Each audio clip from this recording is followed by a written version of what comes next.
So you all have had the opportunity to meet Dr. Dunn. I'm just going to tell you a little bit more about him before he gets to talk to you. So Dr. Joshua Dunn is the Executive Director of the Institute of American Civics at the Howard H. Baker School for Public Policy and Public Affairs. His research and teaching interests are in constitutional law and history, education policy, federalism, and freedom of speech and religion. And his research and commentary have been featured in numerous places, including the New York Times, Wall Street Journal, Washington Post, Los Angeles Times. He has a TED Talk. He has written very profusely. Previously, he was the executive director of the Center for the Study of Government and the Individual at the University of Colorado in Colorado Springs. And Dr. Dunn was also a professor and chair of the Department of Political Science. He was also a fellow in contemporary history, public policy, and American politics at the Miller Center of Public Affairs at the University of Virginia, and a visiting professor in the Department of Government and College of William and Mary, where he began his teaching career. So let's all welcome Dr. Dunn. All right, thank you, Frankie. Can I turn this off and you still hear me? All right, so I will do that. It's, again, as you've heard me say many times, just an honor to be with you. I first did a professional development seminar with teachers in 2007. I fell in love with it then, and it's something that I've done continuously since, and I just want to keep doing that. And so I knew when I was coming here to the Institute of American Civics, that was going to be a core focus of what we were going to do here. So, get the opportunity to talk to you today about, do we really need a Bill of Rights? Spoiler alert, yes. I don't want word getting back to the powers that be that I'm arguing against a Bill of Rights. However, and I'm glad that people talked about how you can be controversial in the previous panel. So I'm going to say something that might sound a little controversial here, but I want to persuade you in the end that it's not. Because it's something this is something I've seen with my own students, and so I want to get the opportunity to talk to teachers about this. I think it's something that's important to emphasize to students, and that is that the Bill of Rights is overrated. Oh, gosh. Don't pass out on me now. Again, now notice what I did not say. I did not say that the Bill of Rights is unimportant. I did not say that the Bill of Rights is unimportant. Instead, I said it's overrated. Here's the misconception that I see, particularly with a lot of the students who've come into my classes over the past 25, 30 years. They think that the way that you protect rights, is to scribble them down on a sheet of paper, hand them off to some judges, and say, save us from ourselves. That is not how you protect rights, at least primarily. Instead, the primary way that you protect rights is through the structure of the constitutional instruments. I'll just give you one example, which I think will help persuade you of this. By the way, is there a clicker here? I knew I was missing something.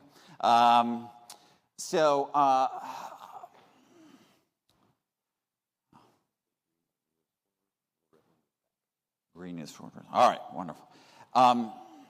Think about the Soviet Constitution.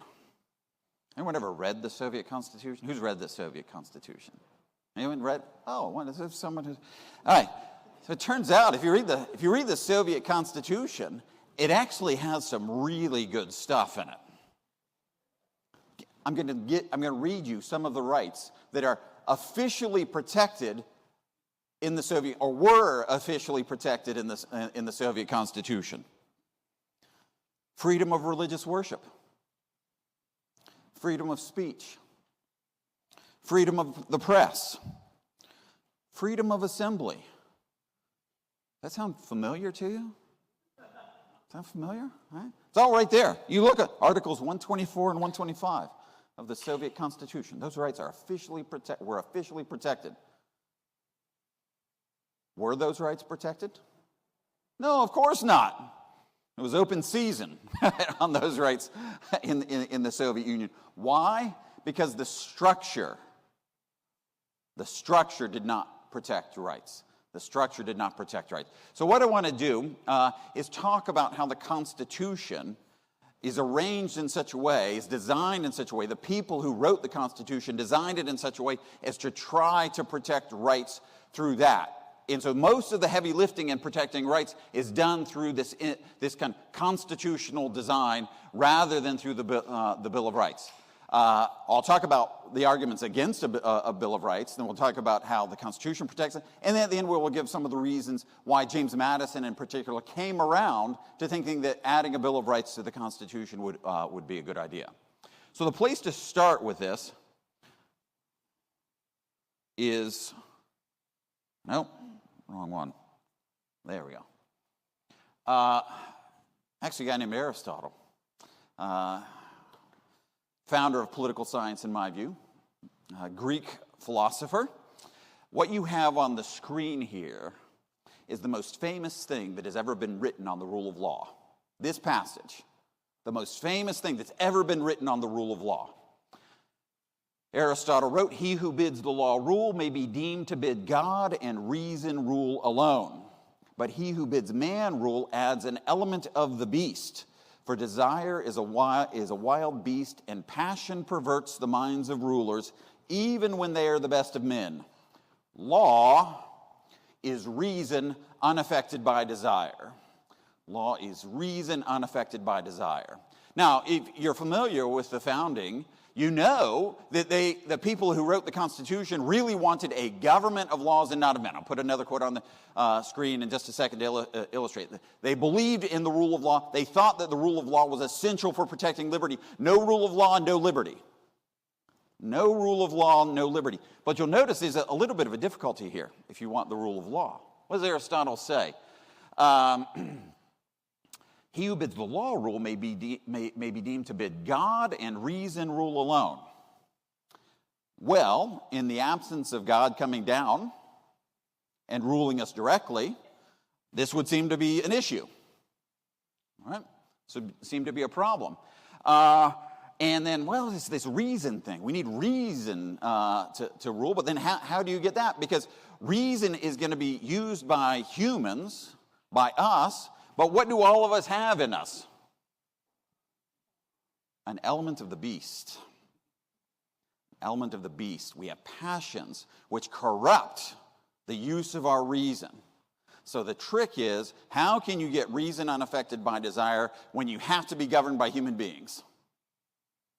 How do you do this? And if you can pull that off, you might get the protection of liberty. So we'll come back to this in a few minutes. So you can see this emphasis on the rule of law. John Adams, but this phrase, a government of laws and not of men, used repeatedly. John Dickinson wrote about this. But John Adams, 1775, he said, "If Aristotle, Livy, and Harrington knew what a republic was, the British Constitution is more like a republic than an empire. They define a republic to be a government of laws and not of men." How do you get a government of laws and not of men when it's human beings that have to do the governing? By the way, John Adams repeated that phrase when he wrote the Massachusetts Constitution. When he came back from France for a few months during the Revolutionary War, pretty remarkable man. He was one of our diplomatic envoys to France, came back to spend a few months in Massachusetts, and then proceeded to write his Constitution. And then at the end of it, he says, all of this is to get a government of laws. To get a government of laws and not of men. You look at the Massachusetts Constitution, it contained many elements that you end up seeing emerge in the federal Constitution written in 1787. All right, so we'll go ahead and talk about the case against a Bill of Rights before we get to these structural elements that do protect rights. So when a Bill of Rights was proposed, you had many people, including Alexander Hamilton and James Madison, who didn't like the idea. And Alexander Hamilton in Federalist 84, this is really the best place to start if you want to understand why there was opposition to a Bill of Rights. Alexander Hamilton in Federalist 84 says, "The Constitution is itself, in every rational sense and to every useful purpose, a Bill of Rights." It's a Bill of Rights itself. So what we'll do is see how it's a Bill of Rights. But then, what are the elements of the Constitution that made it unnecessary? First of all, enumerated powers. Enumerated powers. And he actually thought, what Alexander Hamilton thought was that adding a Bill of Rights to the Constitution would be dangerous. Because the Constitution, particularly Article 1 of the Constitution, lays out the powers that Congress has. It lays out the powers that Congress has. So what does he say? If you were to include a Bill of Rights, he says they would contain various exceptions to powers which are not granted. What powers do we know the government has? Well, they're listed. Well, if you now start listing a Bill of Rights, there can exceptions to powers which are not granted, and on this very account would afford a colorable pretext to claim more than were granted. For why declare things shall not be done which there is no power to do?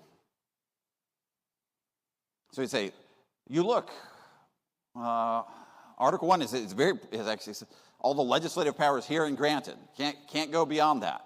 So if you start listing a Bill of Rights, Hamilton thinks, well, people are going to say, actually, if the right isn't listed, then the power to regulate it must be included somewhere else in the Constitution. So this is dangerous. So that's the first reason you don't need a Bill of Rights, because of this doctrine of enumerated powers.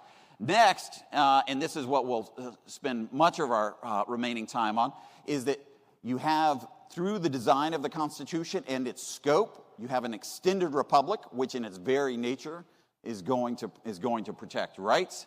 And then if you have elaborate or appropriate institutional design, you can protect rights. And then those two things will be the fundamental ways through which liberty is protected, rather than through a Bill of Rights itself. So let's go ahead and look at the extended republic. The extended republic and how it protects rights.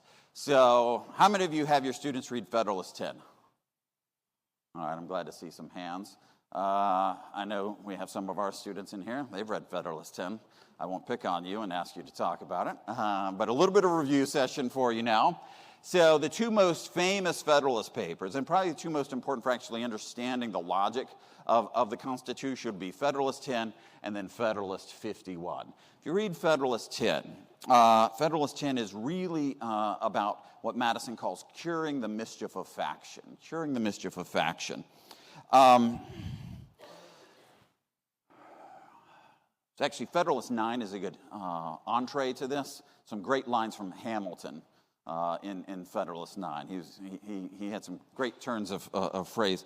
But in Federalist 9, Alexander Hamilton says this. He said, it is impossible to read the history of the petty republics of Greece and Italy without feeling sensations of horror and disgust at the distractions with which they were continually agitated, and at the rapid successions of revolutions by which they were kept in a state of perpetual vibration between the extremes of tyranny and anarchy. Madison continues exploring why these previous republics were always susceptible to these agitations and constantly being torn between tyranny and anarchy in Federalist 10. And the reason is the mischief of faction. The mischief of faction.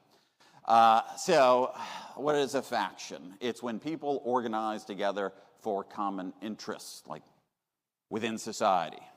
Today, politically, a good word that we might use to describe a faction would be special interests or interest groups. Interest groups, which will be interesting as we move through what Madison says you have to do in order to cure the mischief of faction. The problem was, in previous republics, there was constant strife between factions. One faction would go to war with another faction, so you would have essentially a civil war. The outcome of civil war most of the time is not going to be Republican government. It's going to be some form of tyranny, or society will just collapse and you get something like anarchy.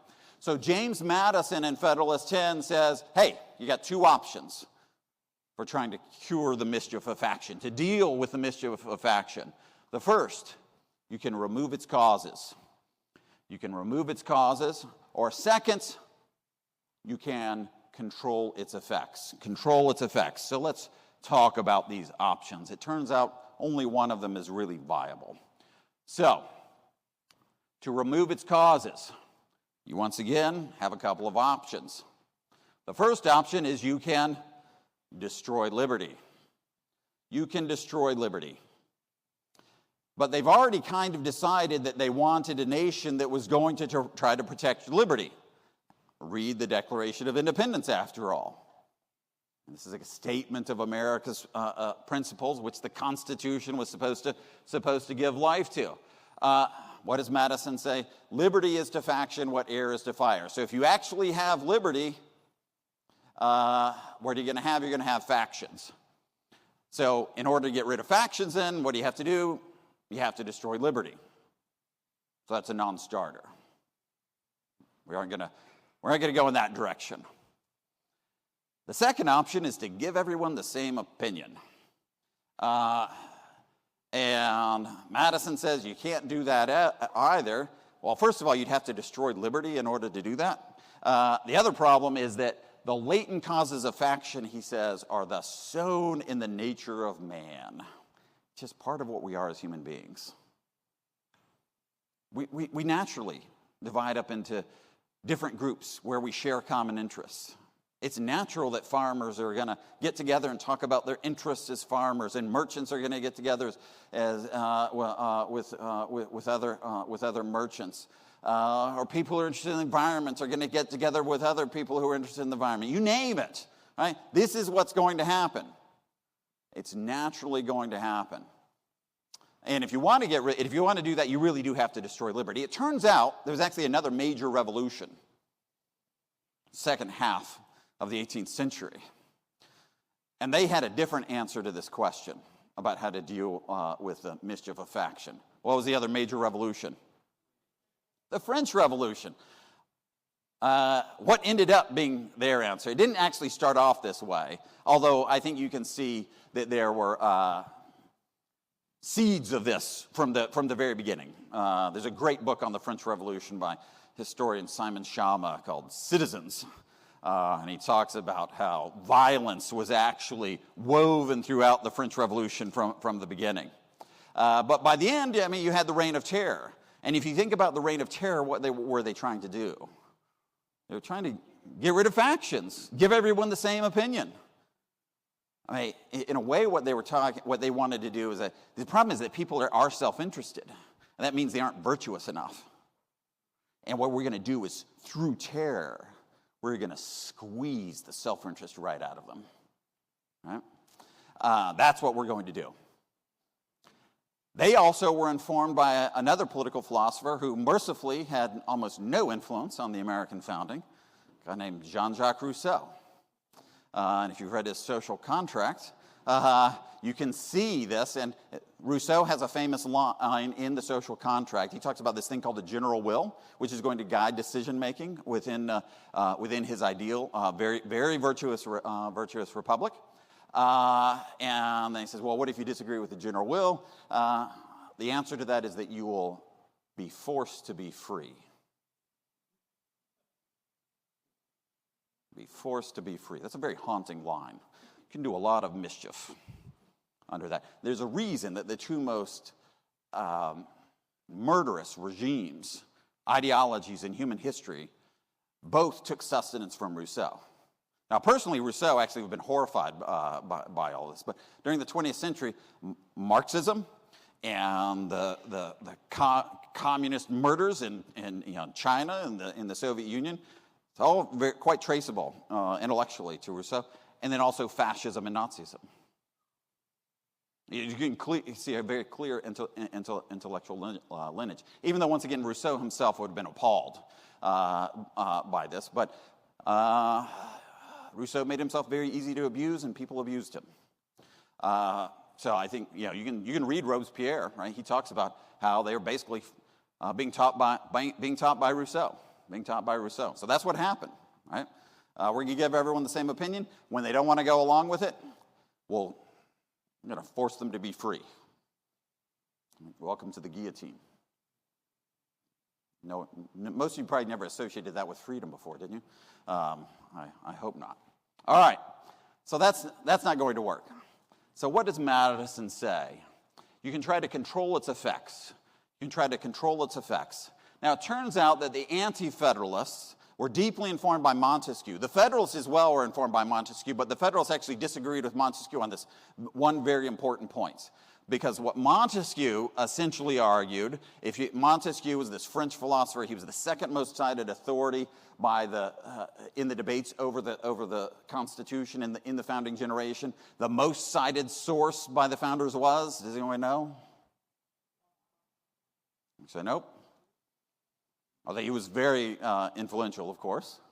The Bible. The Bible. So that's kind of interesting. Madison is, well, what we'll see is that Madison was essentially saying Montesquieu is wrong on this, which is almost like saying that a religious figure is wrong on this. So here's what Montesquieu said. If you want to deal with faction and have a Republican government, here's what you have to do. Here are the three things. You have to have a small territory. You have to have a small territory. You have to have proper representation, and the people need to be naturally virtuous. Well, why do you have to have a small territory? So that everyone can be homogeneous. Because then if everyone is the same, what do you not have? Factions. Fantastic news. No factions because we're a small enough territory. How small would a republic have to be in order to have no factions? One person, probably. That's what you'd have to have, right? A republic of one person. Then you look at it, and what happens is you have a small territory. We'll see what Madison says. You're gonna have factions. But this is what Montesquieu said. You can have a small territory. You can reduce by having a smaller territory. You can have fewer factions. Then also via a small territory, you'll have proper representation. Representation for the Anti-Federalists and for Montesquieu meant someone who was going to be as much like you as possible. To be as much like you as possible. Sometimes political scientists will call this the delegate model of representation. So someone is going to go to a legislature and just, think, I should do exactly what my constituents want all the time. That's what I will do. And the way you get that is if your constituents all look like you and think like you. And then they'll elect people who look like them and think like them. That's what will happen. And then finally, a kind of natural virtue that the citizens would have to possess. And this really related to the kind of political economy that they wanted. Really what the Anti-Federalists wanted was they wanted small agrarian republics. Because they thought that yeoman farmers were the best sorts of people. That's really, the yeoman farmers had characteristics that made them better citizens. They were independent. They were hardworking. They didn't live near cities where there's lots of vice and stuff to tempt them away from their... Basically, being a yeoman farmer meant that you didn't have time to get into a lot of trouble. And so it's better to have... Now, they looked to history to inform them on this. What they thought was that every republic kind of has a youthful, vigorous stage, and that's the agrarian stage. And then once you start getting urbanization and industrialization, those virtues start to erode, and vice starts to seep in, and then pretty soon you're ready for Caesar. That's kind of how they thought about it.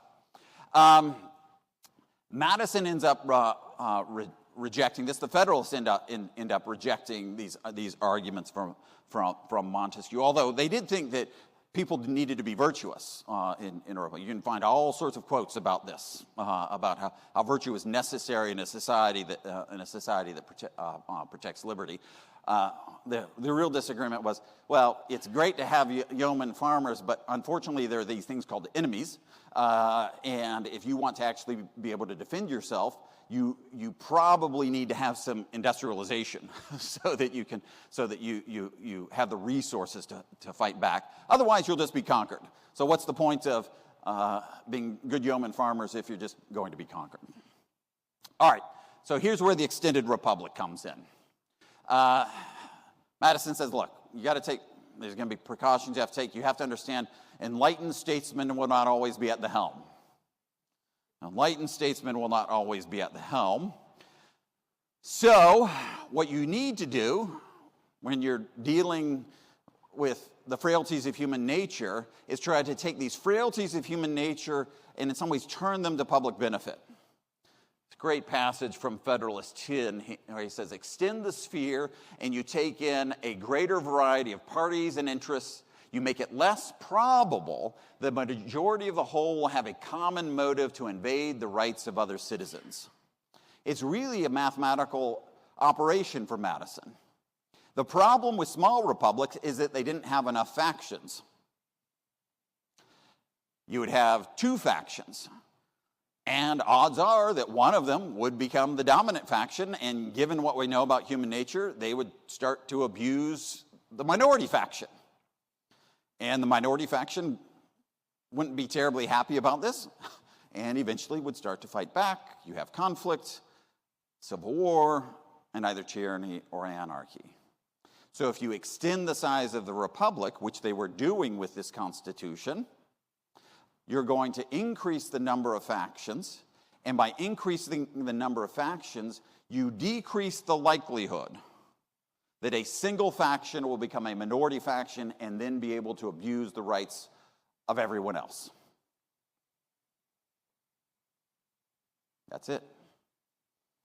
Now, you might be thinking to yourself, there's a problem.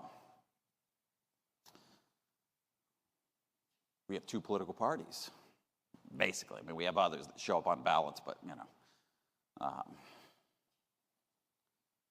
they don't really get a lot of votes. I mean, we basically have two-party competition, as Professor Bush was talking about. And go back to Martin Van Buren, you can kind of see where this comes from. Does that mean that this Madisonian system no longer works because we just have two major parties?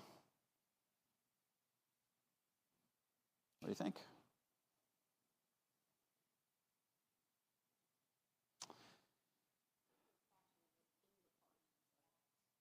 Exactly. Yeah, I mean, if you look at our major parties, they are essentially big tents that include many factions. There's a reason that being a Republican Speaker of the House has been a very hazardous occupation. Past 10 to 15 years. You don't last long in that office. It's kind of remarkable that Johnson has lasted as long as he has. Why? Because there are all these factions within the Republican caucus, within Congress. Well, a very good friend of mine, some people in the room know this fellow, a guy named Daniel DeSalvo. He wrote a book on factions within political parties and how they've negotiated with each other. This is just part of our parties in the United States are not ideologically coherent in the way that parties in, say, a parliamentary system are ideologically coherent. They simply aren't. Even though we've had ideological sorting in the United States, there's still just lots of ideological diversity within our parties compared to others. Or you think about Nancy Pelosi when they were trying to push through the Affordable Care Act. They had huge majorities by historical standards in the House of Representatives. And this had been a long-standing goal of the Democratic Party, was to get health care reform through. I think they were able to get a majority of 3 votes on it, something like that. I mean, why? Because there were people within her own party that disagreed with the legislation. There were lots of factions within them. So I don't think the existence of two-party competition actually undermines Madison's point. His other way of dealing with the mischief of faction was that he thought through an extended republic you could also get better representation. After I'm done with this, you can decide for yourself whether or not this has worked out in the way that Madison thought it was going to work out. But the idea, he disagreed with the anti-federalist position on representation, which is that representatives shouldn't be someone just like you. They should be someone better than you. The idea was if you extend the sphere of representation, you can't just vote for someone who looks just like you, because there's going to be, it's impossible to find someone just like you. So what he was hoping was that people would naturally turn towards someone who had a reputation for, in a way, being better than your ordinary citizen, someone who had a reputation for good judgment. And then that would provide some latitude. This is what's also sometimes called the pluralist model. Madison didn't think that representatives should just ignore the wishes of constituents, but instead, by having lots of different voices within your constituency, it would allow you some latitude to exercise your judgment about what you think would be best. So again, you can decide for yourself if you're like, well, I don't know, you're kind of suspicious. You can just go look up James Traficant and see if he fit Madison's ideal of a representative. Anyone know who James? I see one person in the room who I think. Okay, yeah, it's from Ohio, so you're not picking. Let's just say that James Traficant ran for re-election from prison. So, also had a very interesting closing line with every speech he gave on the House floor. So, all right, so that's the first way. Extend the republic. Extend the republic. You have lots of factions because no single faction can be a majority faction. That means that you aren't going to have one that's just going to be able to abuse the rights of everyone else. Then institutional design. Institutional design. Federalist 51. Federalist 51. Here Madison talks about the extended republic, recapitulates some of what he talks about in Federalist 10, but then he also talks about these two other important institutions and principles embedded in the Constitution: separation of powers and checks and balances.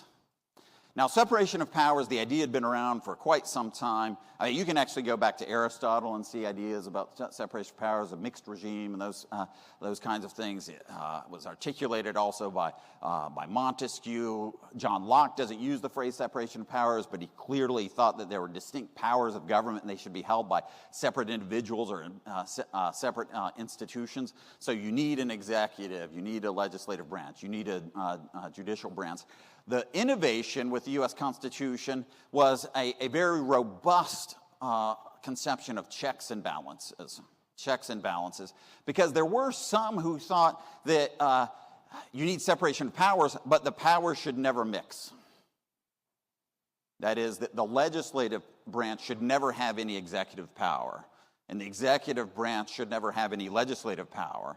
And in fact, the Anti-Federalists, they thought one of the key problems with the Constitution was the veto power of the president. Why? Because that was a legislative power. They said this basically creates a third branch of the legislature. That was a problem for them. What the Federalists and Madison understood was that if you actually wanted to preserve a system of separation of powers, you needed a robust system of checks and balances. Because it's the checks and balances that allow each institution to protect itself from encroachments from other branches. The veto power is probably the most important one in the Constitution, because that's the one that allows the president, more than any other, to protect the presidency from legislative encroachments.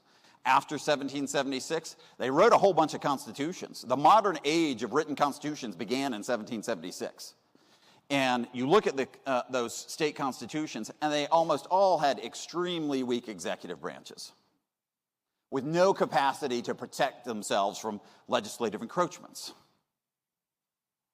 And Madison has this famous phrase, the legislative powers of bringing all power into its impetuous vortex.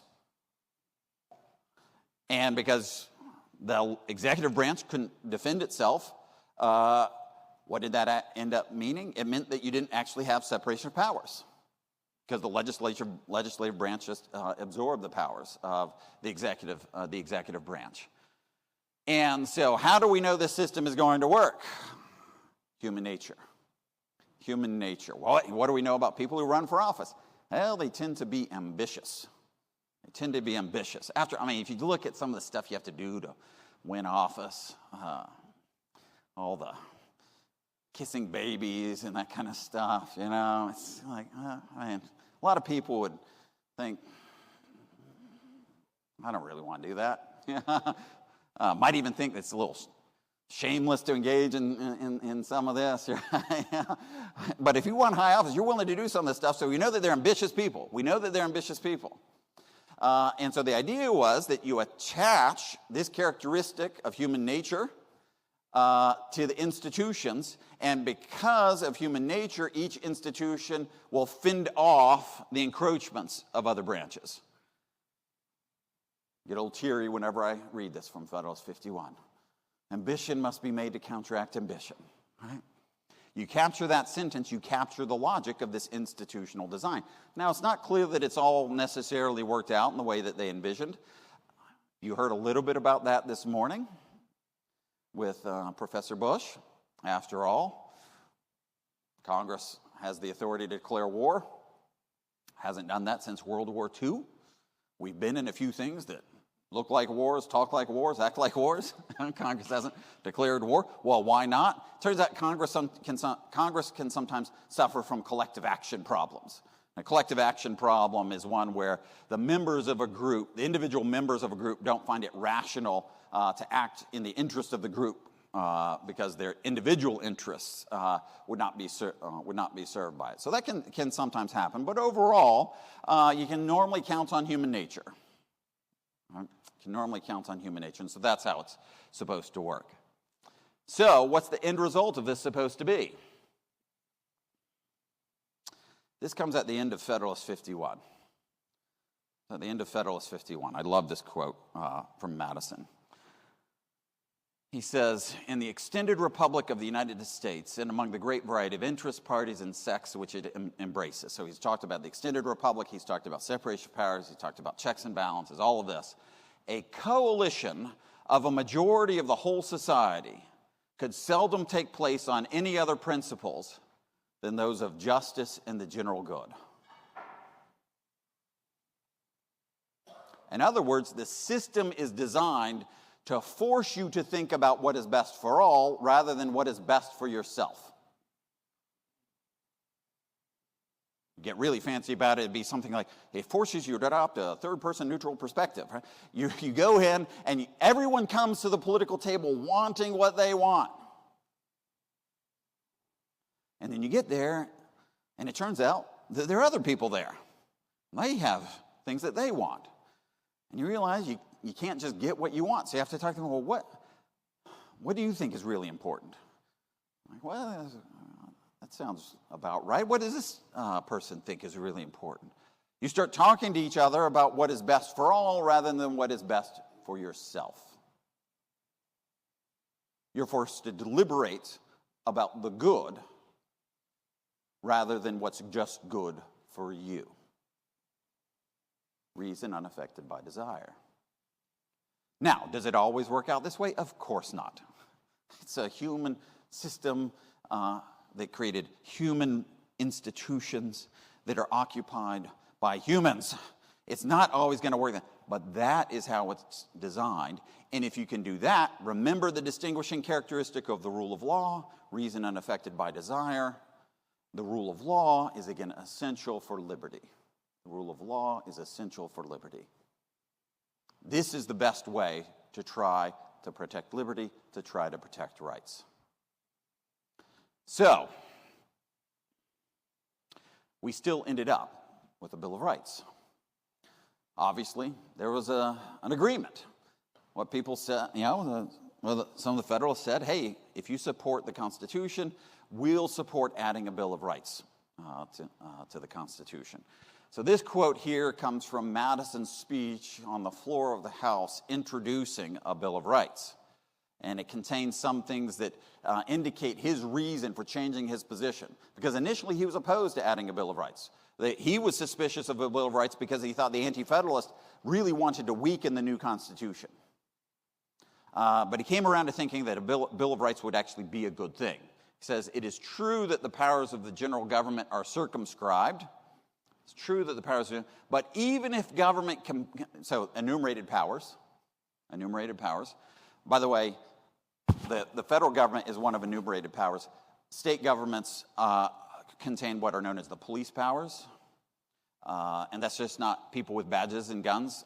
Police power is the general power of government to regulate for the health, welfare, morals, and safety of the people. And you can go read in the Federalist Papers about that. Whenever they talk about, well, the Constitution is one of limited powers, and all the other powers, general powers, are reserved, they're talking about what came to be known as police powers.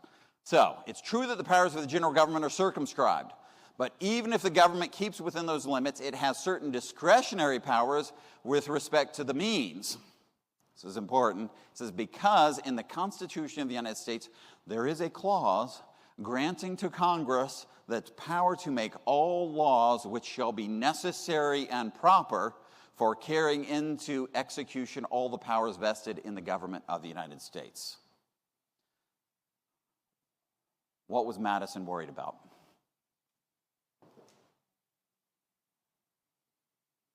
He's worried about the necessary and proper clause becoming a vehicle for essentially destroying the doctrine of enumerated powers. And it was important enough to him to include particular rights to make it clear that these were off limits. These were off limits. By the way, of course, what happened with the necessary and proper clause? Exactly what Madison feared, right? This is exactly what his concern became realized probably very early in American history in McCulloch versus Maryland. Even though he agreed with the outcome in McCulloch versus Maryland, he deeply disagreed with the reasoning of Chief Justice Marshall in the decision because of what Marshall did to the necessary and proper clause. Madison really did think that if you interpret the necessary and proper clause in certain ways, it could essentially obliterate the doctrine of enumerated powers. And for him, that has to be wrong. You've obviously made a wrong turn somewhere if your interpretation of one part of the Constitution essentially gives the federal government something that looks like the police power, the general power of government. So that's the first reason that Madison thought that it was necessary. In addition to this pragmatic position, which was, look, we had a gentleman's agreement. If you support the Constitution, we'll support adding a Bill of Rights. There was that. The second and final one that I think is most important. This comes from a letter to Thomas Jefferson that he wrote October 17th of 1788. Right, he's basically explaining to Jefferson why he changed his mind. He said, the political truths declared in that solemn manner acquire by degrees the character of fundamental maxims of free government. And as they become incorporated within the national sentiment, they counteract the impulses of interest and passion. In other words, a Bill of Rights could serve as a form of constitutional education. They would serve as a regular reminder to the people, this is what a free society looks like. A free society is one where you have the free exercise of religion, where you have freedom of speech, where you have freedom of the press, freedom of assembly, freedom of petition. You aren't going to quarter troops, the right to bear arms, the Fourth Amendment, freedom from unreasonable searches and seizures, a right to due process of law. These are things that he hoped would become embedded in the consciousness or the conscience even of the American people. So I do think the Bill of Rights is important, and I think we can disagree about judicial decisions here and there. It's important that it's there, and they've articulated principles, and people can debate about them. But for me, and what I hope to see in students is an appreciation for the entire Constitution and how the entire Constitution is designed to protect our liberties. And unless citizens understand that, unless they understand it, I think it's impossible to preserve it. I think the fundamental, everyone's vote should be based on one fundamental principle, support for the Constitution, some evaluation of who they think is getting the Constitution right better than anyone else. I think you have an obligation to vote for constitutional government. in our system. So I hope that with your students, they can understand, again, they were not perfect. We all know about the sins and blemishes of America, and we can talk about those in the Q&A. But the more people understand how there's a certain logic of liberty embedded within the entire government, and how the Bill of Rights serves as a reminder about how that structure of the document is supposed to protect those kinds of liberties, the better off we will all be, and the healthier our civic community will be. So let me stop there and take questions.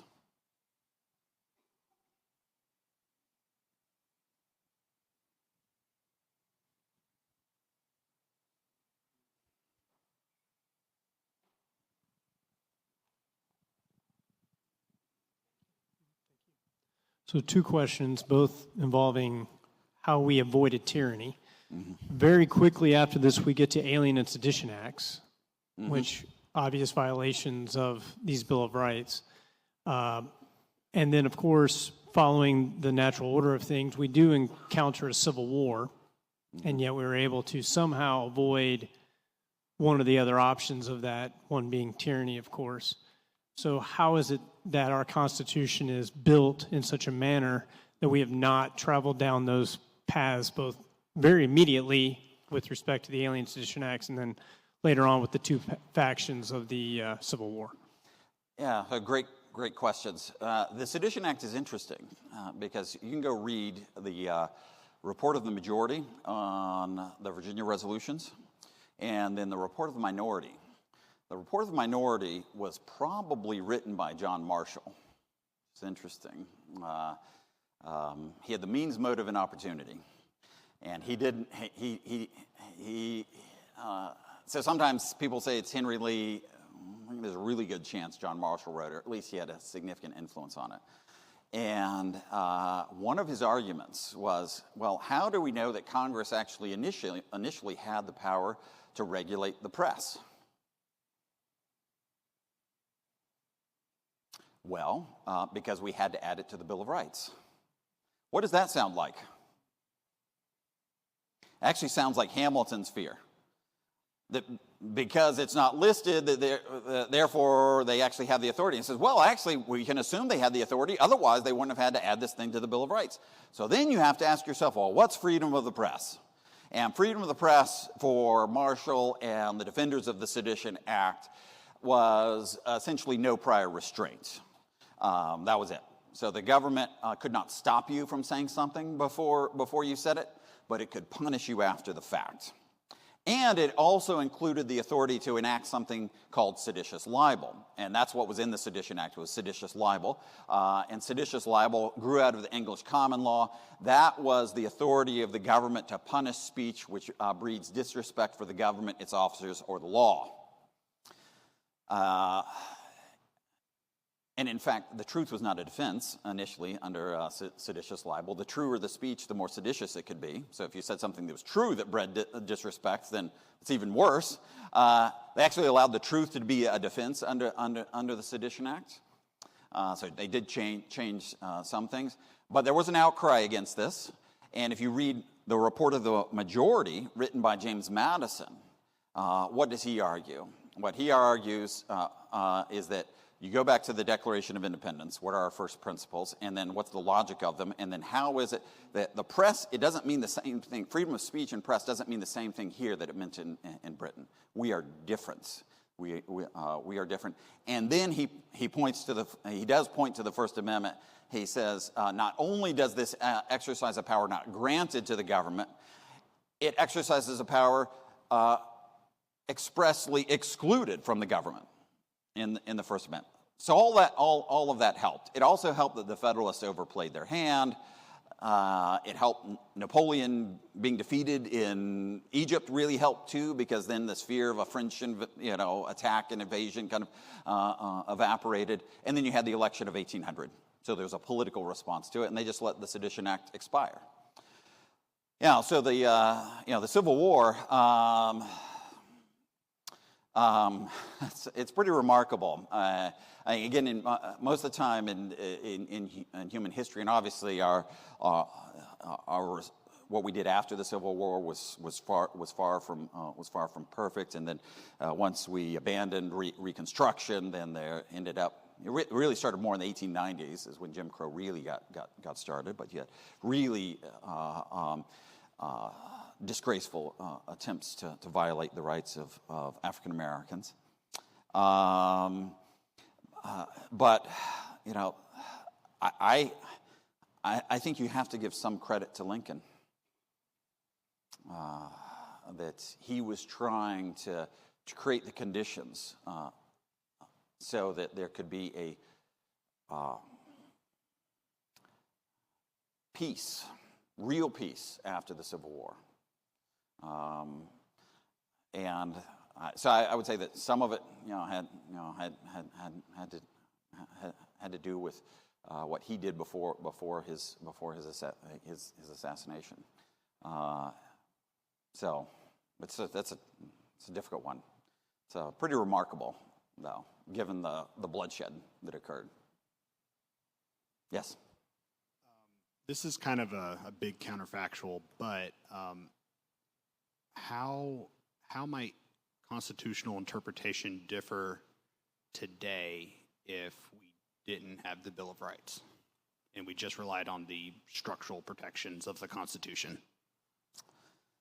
It's a great question.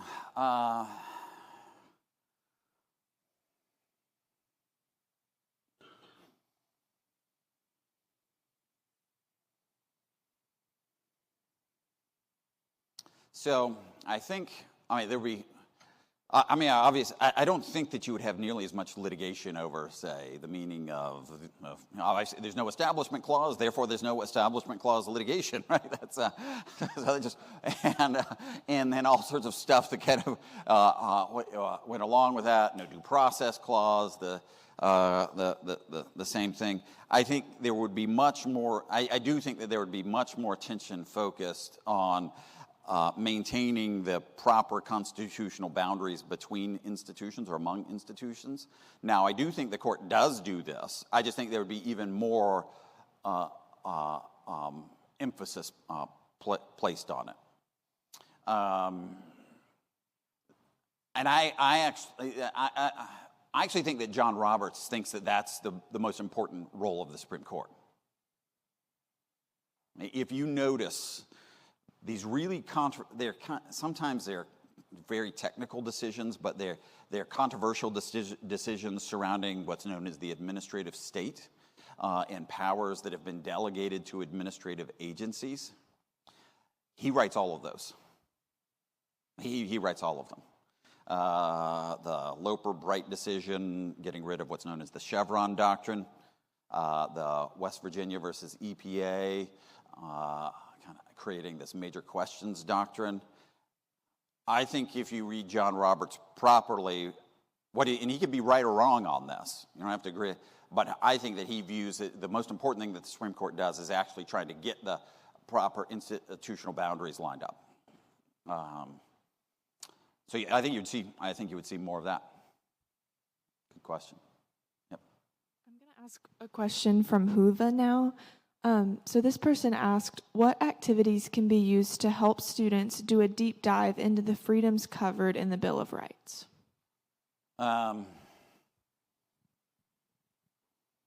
Activities, I think there are a lot of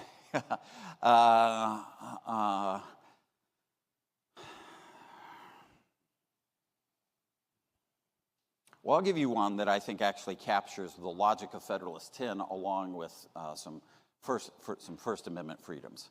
When I try to get students to understand what Madison was talking about with Federalist 10, I will ask the students, what are some really important interest groups in the United States? They'll list off. It's easy. You can come up with lots of. That's big oil, big pharma, big tobacco, anything with big, associated with it.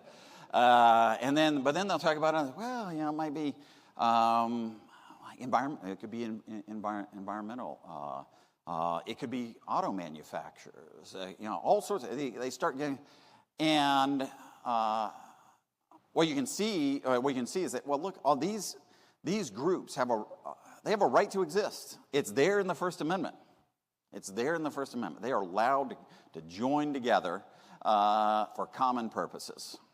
Right? It's built. It is built into it. Sometimes what I'll do is I'll just write all of these on the board. I'll get about 20 to 30 on the board, and then I'll ask them, all right, here's one of the interest groups. What interest groups on the board oppose this interest group or disagree significantly with it? And it's pretty easy to start drawing lines where you might have an interest group and then there's 2 or 3 other interest groups that are opposed to it. And so then you have to ask the question, well, what does that mean for our political system? What it means is that you can sound like a big, powerful interest group, but still not get exactly what you want. Because others have the same right to exercise their power, to come together, speak on behalf of their group interests, assemble together, petition the government, all of those things. And so you get this kind of compelled negotiation. Now, it can still be really ugly what happens on Capitol Hill, but it kind of combines those. And I actually think, you name me an interest group, I can name an interest group that's opposed to it. I can only think of one that it's difficult for me to say, well, there's someone opposed to that. And there are consequences to this. There are consequences to it. It's the AARP, or just collectively people who are older. Turns out that the older Americans are the wealthiest, and they vote the most. And so that's why, but this famous line about Social Security is the live third rail of American politics. Touch it and you die. You aren't going to get Social Security reform or Medicare. And I think there are consequences to that. But otherwise, you can, big tobacco. If you've seen truth commercials, you ought to have some suspicions about their power. Those commercials that they pay for to tell you how evil they are. So you can just see this kind of faction-checking faction going on, but exercising rights that are kind of embedded there within the First Amendment. Maybe one more question if there is one. Otherwise, there's one more right here. Yeah. So you discussed that quite oftentimes with factionalism it leads to conflict, and that liberty-seeking individuals or groups tend to lose out to tyranny and anarchy. What happens when the protections in place by the Constitution are not necessarily eroded but ignored, right? So for instance, let's say a group takes power and they ignore the Constitution or its defenses. What is there to correct that? What is there to correct it would be the American people. I think in the end, sometimes you might say courts, but often courts will capitulate. And this is why I think education of citizens is so important. And I also think that this is something that we are at increased risk of today. There's something known as negative partisanship. And negative partisanship is when people vote for a candidate or party not because they really support that candidate or party, but because they really hate the other one. And we've seen massive increases in negative partisanship on both sides. It's like straight lines running up almost. And there's something that we also know about negative partisans. There's actually some research, and again, there's kind of it intuitively makes sense, is that people who are negative partisans are much more willing to sacrifice constitutional norms for political advantage. Why? Because, that other side is so evil. Obviously, we shouldn't be worrying about such niceties like the Constitution right now. That's a very dangerous position. That's a very dangerous position. So the only long-term answer that I know of to this is that citizens have to inculcate these constitutional norms into their own political minds, and then hold elected officials accountable for protecting those constitutional norms and principles. Great question. All right, thank you very much. I'm not going to stand between you and lunch any longer.